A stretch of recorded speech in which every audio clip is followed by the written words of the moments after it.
ਕਹਿੰਦੇ ਸਾਂ ਜਦ ਚਾਵੇਂ ਸਾਨੂੰ, ਰਾਹੇ ਛੱਡ ਦਈ ਭਾਵੇਂ ਸਾਨੂੰ। ਪਰ ਕੋਈ ਸਾਨੂੰ ਗੱਲ ਨਾ ਆਖੀ, ਫਿਰ ਵੀ ਜਗ ਦੇ ਸਾਵੇਂ ਸਾਨੂੰ ਇਹੋ ਜਿਹੀ ਗੱਲ ਕਹਿ ਗਿਆ ਏ, ਦਿਲ ਤੂੰ ਹੀ ਲੈ ਗਿਆ ਏ। ਕੱਚਿਆ ਕੱਚ ਕਿਨਾਰੇ ਵਾਂਗੂ, ਤੂੰ ਸਰਗੀ ਦੇ ਤਾਰੇ ਵਾਂਗੂ। ਚੰਗਾ ਭਲਾ ਨਾਲ ਖਲੋ ਕੇ ਰੇਤ ਦੇ ਮਹਿਲ ਮਨਾਰੇ ਵਾਂਗੂ, ਇੱਕੋ ਦਮ ਇੱਕ ਟਹਿ ਗਿਆ ਏ, ਦਿਲ ਤੂੰ ਹੀ ਲੈ ਗਿਆ ਏ। ਜ਼ਹਿਰਾਂ ਵਿੱਚ ਪਤਾਸਾਂ ਸੈਂ ਪਰ, ਇੱਕੋ ਇੱਕ ਦਿਲਾਸਾਂ ਸੈਂ ਪਰ। ਕਿਹਨੂੰ ਦਸੀਏ ਸਾਡੇ ਲਈ ਤੇ ਤੂੰ ਅੱਖੀਆਂ ਦਾ ਹਾਸਾ ਸੈਂ ਪਰ। ਅਥਰੂ ਬਣ ਕੇ ਵਹਿ ਗਿਆ ਏ, ਦਿਲ ਤੂੰ ਹੀ ਲੈ ਗਿਆ ਏ।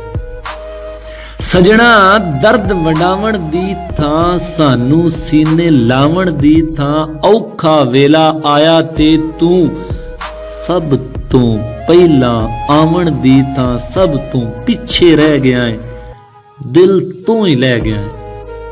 ਦੁੱਖਾਂ ਸੂਲੀ ਟੰਗਿਆ ਤੇ ਤੂੰ, ਲੋੜਾਂ ਸਾਨੂੰ ਡੰਗਿਆ ਤੇ ਤੂੰ। ਜ਼ਿੰਦਗੀ ਵਿੱਚ ਅੱਜ ਪਹਿਲੀ ਵਾਰੀ ਅਸਾਂ ਜੇ ਕੁਝ ਮੰਗਿਆ ਤੇ ਤੂੰ। ਸੋਚਾਂ ਦੇ ਵਿੱਚ ਪੈ ਗਿਆ ਏ, ਦਿਲ ਤੂੰ ਹੀ ਲੈ ਗਿਆ ਏ। ਗਮ ਦੇ ਸਾਨੂੰ ਨਾਗ ਲੜਾ ਕੇ, ਸਾਡੇ ਵਿੱਚ ਵਿਛੋੜੇ ਪਾ ਕੇ। ਜਿਨ੍ਹਾਂ ਰਜ ਰਜ ਜਸ਼ਨ ਮਨਾਏ, ਉਹਨਾਂ ਲੋਕਾਂ ਦੇ ਵਿੱਚ ਜਾ ਕੇ ਜਿਹੜੇ ਦਿਨ ਦਾ ਬਹਿ ਗਿਆ ਏ, ਦਿਲ ਤੂੰ ਹੀ ਲੈ ਗਿਆ ਏ। ਕੁਝ ਲਮਿਆਂ ਦੀ ਦੂਰੀ ਦਾ ਵੀ, ਇੱਕ ਅੱਧੀ ਮਜਬੂਰੀ ਦਾ ਵੀ। ਖੌਰੇ ਕਿਹੜੇ ਦੁੱਖੋਂ ਹੋਈ ਸੰਧੂ ਇੱਕ ਸੰਦੂਰੀ ਦਾ ਵੀ। ਪੁੱਠਾ ਮਤਲਬ ਲੈ ਗਿਆ ਏ, ਦਿਲ ਤੂੰ ਹੀ ਲੈ ਗਿਆ ਏ।